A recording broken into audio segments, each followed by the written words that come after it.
সকলকে শুভ সকাল জানিয়ে শুরু করছি আমার আগ্রা ভ্রমণের গল্প। আগ্রা ভ্রমণের আজকে আমার দ্বিতীয় দিন। আমি প্রথম দিন দেখে নিয়েছি আগ্রার ফতেপুর সিক্রির কেল্লা। আজ আমি ঘুরে দেখব আগ্রার বিখ্যাত আগ্রা ফোর্ট এবং আগ্রার তাজমহল। আমি আগ্রাতে এসে রয়েছি আগ্রার আইআরসিটিসির রিটায়ারিং রুমে, যেটা কিনা আগ্রা ক্যান্ট রেলওয়ে স্টেশনের 1 নম্বর প্ল্যাটফর্মের উপরেই অবস্থিত। আর এই রিটায়ারিং রুম থেকেই আগ্রা ক্যান্ট রেলওয়ে স্টেশনের বাইরের পরিবেশটা উপর থেকে সুন্দরভাবে দেখা যায়। তো আমি এখন এই রিটায়ারিং রুম থেকে সিঁড়ি দিয়ে নেমে যাচ্ছি আগ্রার 1 নম্বর প্ল্যাটফর্মের দিকে। এবার প্ল্যাটফর্ম থেকে বেরিয়ে আমি বাইরে থেকে একটা টোটো নেব। টোটো করে যাব Bijlighar bus stand. Agra cantt railway station থেকে বিজলিঘর বাস স্ট্যান্ড যাওয়ার ভাড়া টোটোতে নেয় 15 টাকা। আপনি 15 টাকা দিয়ে আগ্রা রেলওয়ে স্টেশন থেকে পৌঁছে যান বিজলিঘর বাস স্ট্যান্ড। আর টোটো আপনাকে যেখানে নামিয়ে দেবে সেখান থেকে মাত্র 2 মিনিটের হাঁটা পথেই আপনি পৌঁছে যেতে পারবেন আগ্রা ফোর্ট। তো অটোতে আমাকে নামিয়ে দিল বিজলিঘর বাস স্ট্যান্ডের সামনে। এখানটায় নামলাম। আর বিজলিঘর বাস স্ট্যান্ড হচ্ছে ওই যে বাসগুলো দেখা যাচ্ছে, ওটাই হচ্ছে বিজলিঘর বাস স্ট্যান্ড। 15 টাকা নিল। আর এই দিক থেকে আসলাম, এখানে নামালো। আর এই সামনের দিকে এইদিকে হচ্ছে আগ্রা ফোর্ট দেখা যাচ্ছে। আগ্রা ফোর্টের দেওয়াল এখান থেকে দেখা যাচ্ছে। হেঁটে 2-3 মিনিট লাগবে। আমি এখান থেকে হেঁটেই চলে যাব। আর বিজলিঘর বাস স্ট্যান্ডের এখান দিয়ে রয়েছে প্রচুর খাবারের দোকান, রেস্টুরেন্ট রয়েছে। তো তার সেই বললো যে সামনে আছে দেখুন শ্রীরাম পুরিওয়ালা, ওখানে শুধু পুরি কচুরি এগুলো পাওয়া যায়। এখানকার যেহেতু ফেমাস, ট্রাই করে দেখি কেমন লাগে। আর বিজলিঘর থেকে ওটা 2 আওয়ার্স হচ্ছে আগ্রা ফোর্ট যেতেই বাদে, এটাই যাচ্ছি এখন। চলে এসছি, ওই যে দেখা যাচ্ছে। এটা যে ফেমাস, এই সামনের বাইরে লোক দেখে বোঝা যাচ্ছে। এই যে শ্রীরাম পুরিওয়ালা, দেখেন সব বাইরে দাঁড়িয়ে সব হয়ে খাচ্ছে এদিকে।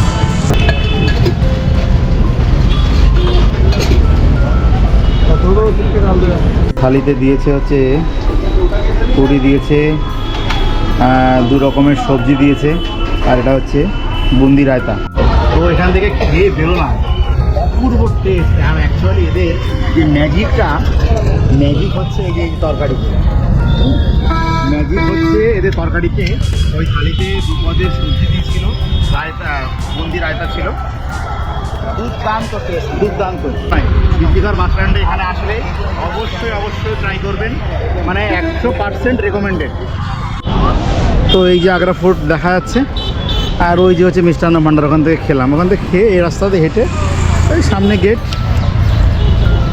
ওই দিক থেকে যাবো। এখন রাস্তা পার হচ্ছি। তো এখন বিজলিঘর থেকে বেরিয়ে এই যে আগ্রা ফোর্টের দেওয়ালের পাশ দিয়ে, যে গেটের পাশ দিয়ে হেঁটে চলেছি। আর এই দেখুন, এটা হচ্ছে আগ্রা ফোর্ট। হ্যাঁ, এটা হচ্ছে আগ্রা ফোর্ট। তো প্রায় চলে এসেছি। এখান থেকে আর 100-200 মিটার আছে। তো আগ্রা ফোর্ট ঢোকার আগে কিন্তু আপনাদের কিছু জিনিস রেস্ট্রিকশান আছে, সেগুলো কিন্তু নিয়ে যেতে পারবেন না। যেমন আমার ক্যামেরার ট্রাইপড ছিল, মাইক লাগানো ছিল, এগুলো খুলে ফেলা হয়েছে। এখন এই ক্যামেরায় নিয়ে যেতে দেবে। আর কোনো রকম ট্রাইপড, মাইক, তারপরে আপনার সেলফি স্টিক, এগুলো কিন্তু ভিতরে অ্যালাউ নেই। তার জন্য এই যে এখানে ক্লক রুম আছে, এই ক্লক রুমে আপনারা জমা করাতে পারবেন। তার এগেনস্টে আপনাকে টোকেন দেবে, সেই টোকেন দেখিয়ে আপনাকে বেরোনোর সময় আবার নিয়ে নিতে হবে। আর আগ্রা ফোর্টে এখানে হচ্ছে টিকিট করতে হবে, এন্ট্রি টিকিট লাগবে। অ্যাডমিশান ফি হচ্ছে 40 টাকা লাগবে হচ্ছে এখানে ঢুকতে। এই হচ্ছে তার লাইন। এখানে লাইনে দাঁড়িয়েও আপনি টিকিট কাটতে পারেন। আর না হলে পারে এখানে অনলাইনে টিকিট কাটার সুবিধা রয়েছে, আমি দেখাচ্ছি, দাঁড়ান। এই যে এই QR কোড স্ক্যান করে আপনি অনলাইনেও টিকিট করে নিতে পারবেন। তাহলে আপনাকে এরকম লাইনে দাঁড়াতে হবে না, সময়টা আপনার অপচয় কম হবে।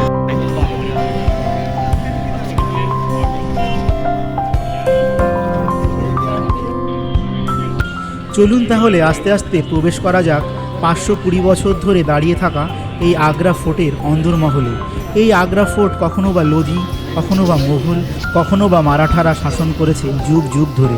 তার মধ্যে মুঘলদের শাসনকার্য এখান থেকে চলেছে 320 বছর ধরে।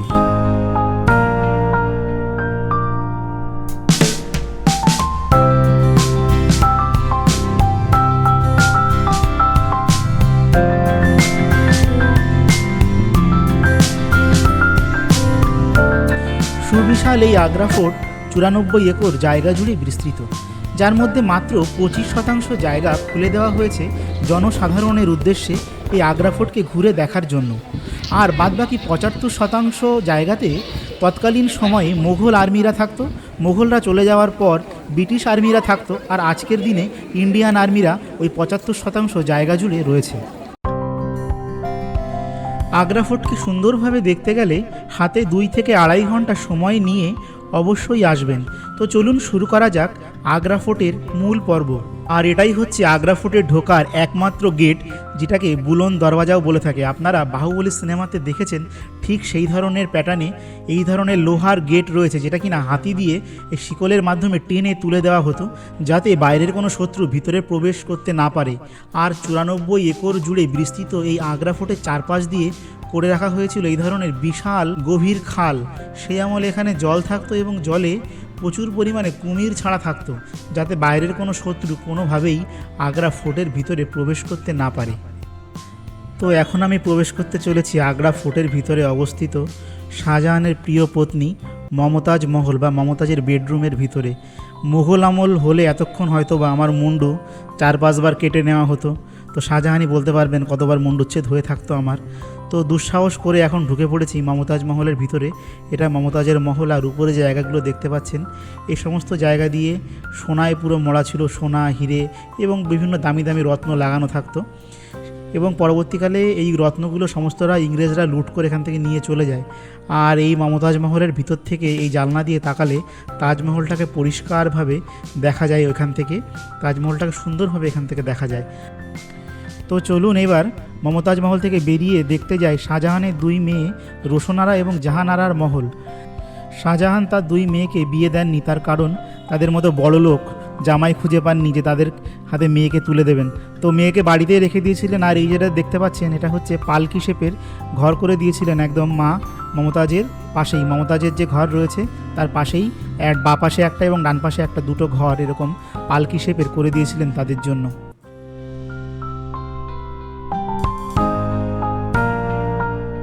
এটা হচ্ছে সম্পূর্ণ কৌষ্টিক পাথরে তৈরি একটি বেদি, যার উপরে সম্রাট বসতেন। আর এই পাথরটা বেলজিয়াম থেকে এসছে, সিঙ্গেল পিস পাথর ছিল। পরবর্তীকালে ইংরেজদের আক্রমণে একটা গোলা এখানে এসে পড়ে, তারপর সেই গোলাটা এখান থেকে ছিটকে যায়। ছিটকে গিয়ে ওই সামনে একটা যে দেওয়াল আছে, আমি একটু হেঁটে যাচ্ছি তাহলে বিষয়টা আরও ভালোভাবে বোঝা যাবে। এই যে দেয়াল দেখা যাচ্ছে, এই দেয়ালে ওখান থেকে গোলাটা ছুটে এসে এই জায়গাটাতে লাগে এবং দেয়ালটা ফুটো হয়ে যায়, যার চিহ্ন আজও লক্ষ্য করলে স্পষ্টভাবে বোঝা যাচ্ছে। শুনে যেটা দেখা যাচ্ছে এটাকে বলে হচ্ছে দিওয়ানে খাস। দিওয়ানে খাস মানে হচ্ছে এখানে রাজা তার মন্ত্রীদের নিয়ে এবং সমস্ত অফিসিয়ালসদের নিয়ে এখানে মিটিং করতো। সেখানে নর্মাল লোকজনের কোনো অ্যালাউ ছিল না। তো এই হচ্ছে দিওয়ানে খাস। দিওয়ানে খাস মানে হচ্ছে বোঝা যাচ্ছে যে বিশেষ কিছু ওখানে রাজা বসতেন এবং তার চারপাশ দিয়ে এখান দিয়ে সব হচ্ছে তার মন্ত্রীরা বসতেন। এবং ধরুন এখানে বড় বড় সিদ্ধান্ত হতো। ধরুন যেমন আমাদের মোদিজি বললো না নোট বন্ধ করে দেবো, হ্যাঁ জিএসটি চালু হবে, এ সমস্ত বড় বড় ডিসিশান যা আছে সব এই বিল্ডিংয়ে নেওয়া হতো। এটা হচ্ছে এই জন্য হচ্ছে সেটা হচ্ছে দিওয়ানে খাস। এটা হচ্ছে আপনার দেওয়ানে খাস। দেওয়ানে খাস সামনে হচ্ছে মিনা বাজার, আর এখানে হচ্ছে রাজা বসতো। এইবার একটা বিষয় আছে, ধরুন ওইটা ওই যে অ্যাডমিনিস্ট্রেটিভ যে বিল্ডিং দিওয়ানে খাস, ওই দিওয়ানে খাস থেকে যে ডিসিশান নেওয়া হতো সেটা তো লোকাল মানে দেশের জনগণকে জানাতে হবে।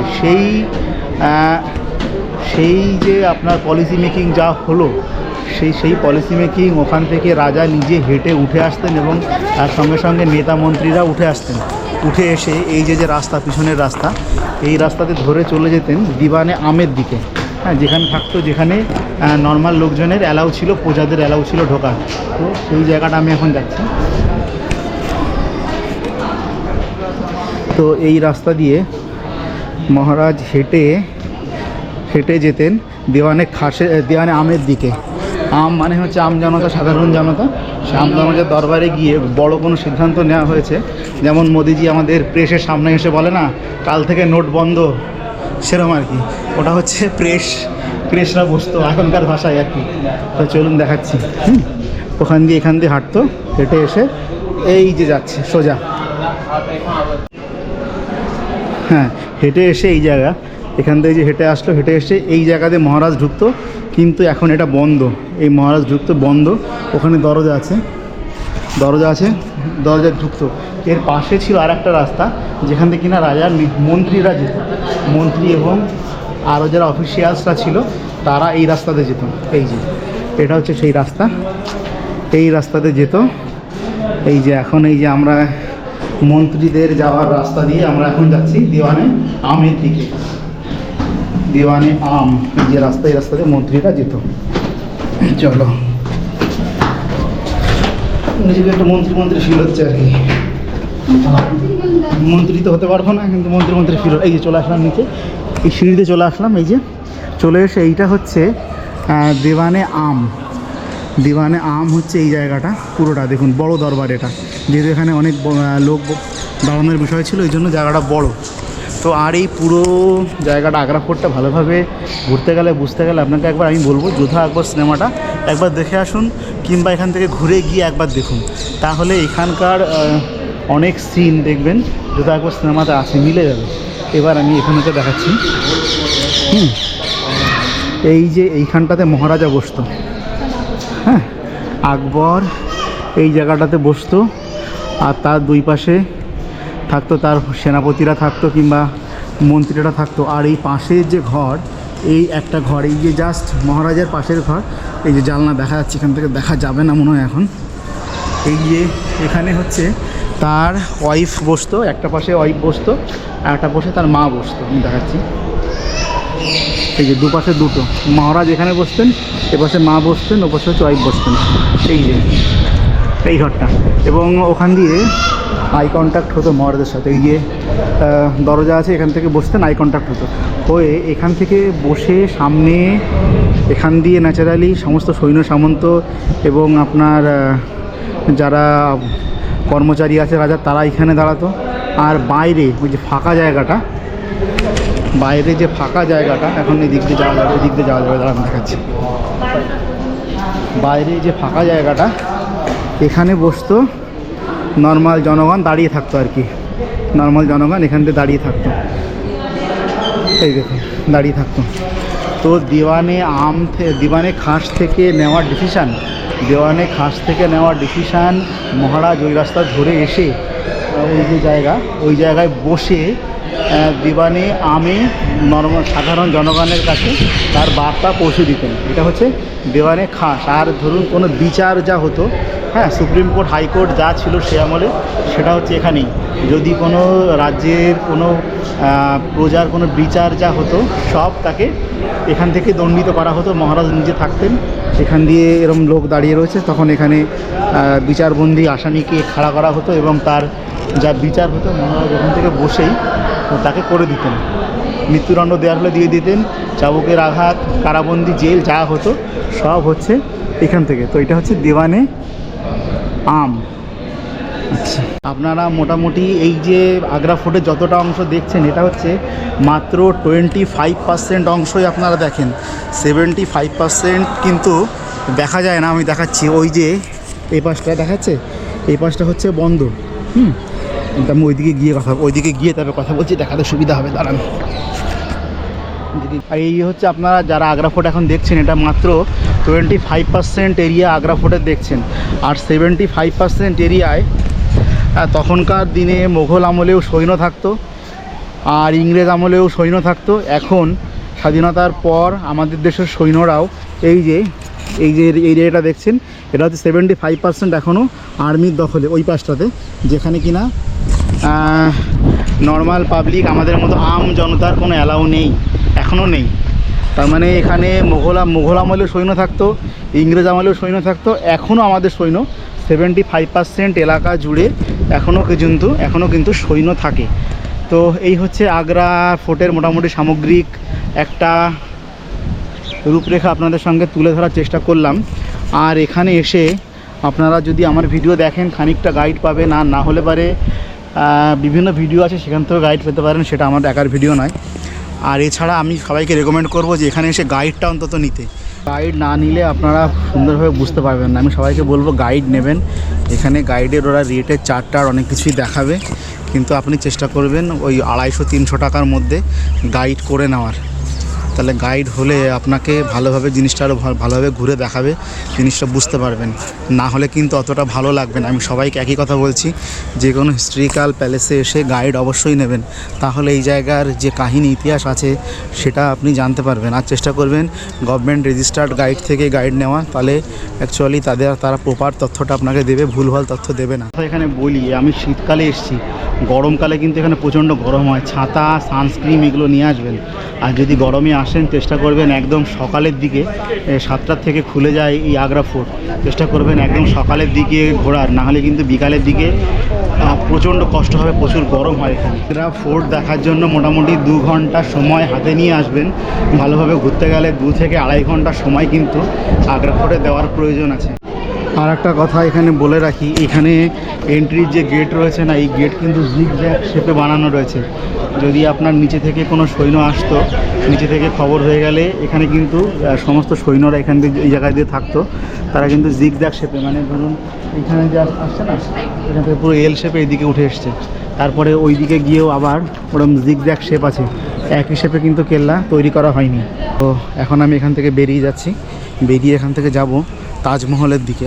এবং আজকে তাজমহলে একটা বিশেষ দিন, যে দিন হচ্ছে বছরে একটা দিনই এইভাবে খোলে, যেখানে কিনা শাহজাহান এবং মমতাজের অরিজিনাল যে কবর রয়েছে সেটা আজকের দিনে দেখানো যায়। আর আগ্রা ফোর্টের বাইরেই এরকম ক্লক রুম আছে, ক্লক রুমে আমার জমা করা রয়েছে, এবার ক্লক রুম থেকে ওটা নিয়ে নেবো, দুটো ব্যাগ।